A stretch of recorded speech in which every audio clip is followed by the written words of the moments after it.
Halo, apa kabar semuanya para pemirsa pencari ilmu pengetahuan yang sangat cerdas dan berbahagia. Selamat datang dan selamat mencari ilmu pengetahuan di YouTube channel Kunci Sejarah.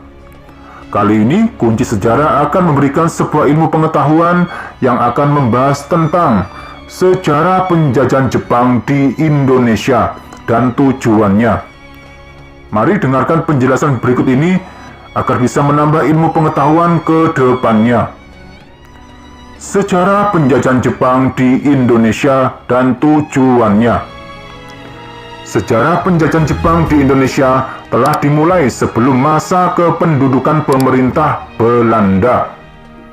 Meskipun berlangsung lebih cepat dibandingkan Belanda, tetapi masa kependudukan Jepang ini dianggap sangat kejam. Menurut Ishak, dalam tulisannya yang berjudul Sistem Penjajahan Jepang di Indonesia, masa kependudukan Jepang dimulai pada tahun 1942 dan berakhir tahun 1945. Lantas, apa tujuan kedatangan Jepang dan bagaimana kronologinya? Akan saya bahas berikut ini.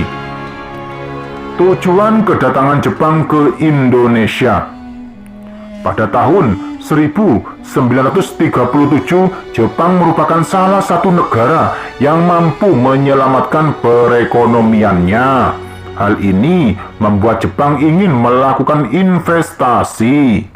Oleh sebab itu, sejarah penjajahan Jepang di Indonesia bermula dari kedatangannya yang bertujuan untuk berinvestasi kepada pemerintah Hindia Belanda selaku penjajah di masa itu.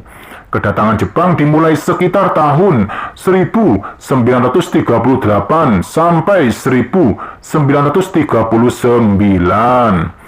Pada 1 September 1939 adalah masa Perang Dunia II yang menempatkan Jepang dan Belanda di kubu berbeda. Akibatnya, Jepang mengalami kerugian akibat investasi di Indonesia, serta melakukan impor komoditas pertanian dari Hindia Belanda. Hal itulah yang menjadi tujuan Jepang mengincar Indonesia, karena ingin menguasai hasil alam demi memenuhi kebutuhan Jepang dalam perang. Kronologi masa penjajahan Jepang. Jepang pertama kali menduduki Indonesia di daerah Tarakan pada 11 Januari 1942 dan berhasil menguasai Maluku. Setelah itu, wilayah Balikpapan dan Pontianak turut dikuasai pada 24 dan 29 Januari 1942. Pasca wilayah Kalimantan dan Maluku dikuasai, Jepang memperluas wilayah kekuasaannya di Pulau Sumatera. Hanya butuh waktu 2 hari bagi Jepang untuk menguasai kawasan Palembang dan sekitarnya. Sejak itu, Jepang pun bertekad untuk menguasai Pulau Jawa. Pada tanggal 8 Maret 1942, Belanda menyerah tanpa syarat kepada Jepang di Kalijati. Peristiwa tersebut dikenal sebagai Perjanjian Kalijati. Ada beberapa jenis propaganda yang disusun Jepang pada masa kependudukannya. Salah satunya adalah Gerakan 3A yang berisi Jepang Pemimpin Asia, Jepang Pelindung Asia, dan Jepang Cahaya Asia. Dengan kejadian tersebut, Jepang menjanjikan kemerdekaan untuk Indonesia. Bahkan, Jepang membentuk organisasi militer di Indonesia, seperti Seinendan, Pembela Tanah Air atau PETA, Heiho, Keobodan, hingga Barisan Pelopor. Pembentukan organisasi militer ini adalah sebuah dalih agar masyarakat Indonesia bisa membantu Jepang dalam menghadapi sekutu pada Perang Dunia II. Selain itu, Jepang juga membentuk sistem Romusa yang menuntut rakyat Indonesia untuk membangun jalan, jembatan, hingga lapangan udara. Bahkan, pekerjaan petani diawasi sangat ketat dan hasilnya harus diserahkan kepada pihak Jepang. Selain itu, peliharaan masyarakat juga dirampas untuk memenuhi kebutuhan konsumsi perang.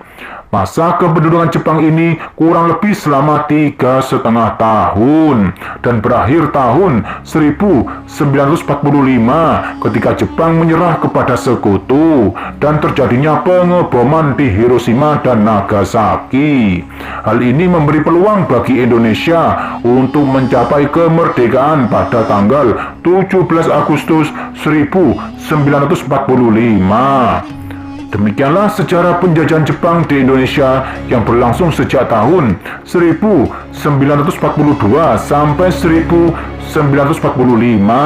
dan menimbulkan luka mendalam bagi masyarakat Indonesia. Nah, demikianlah penjelasan dari YouTube channel Kunci Sejarah ini. Semoga bisa menambah ilmu pengetahuan dan wawasan ke depannya. Jangan lupa selalu dukung YouTube channel Kunci Sejarah ini dengan cara tekan tombol like dan subscribe agar kalian tidak tertinggal mengenai informasi tentang ilmu pengetahuan selanjutnya. Sekian, terima kasih, semoga bermanfaat.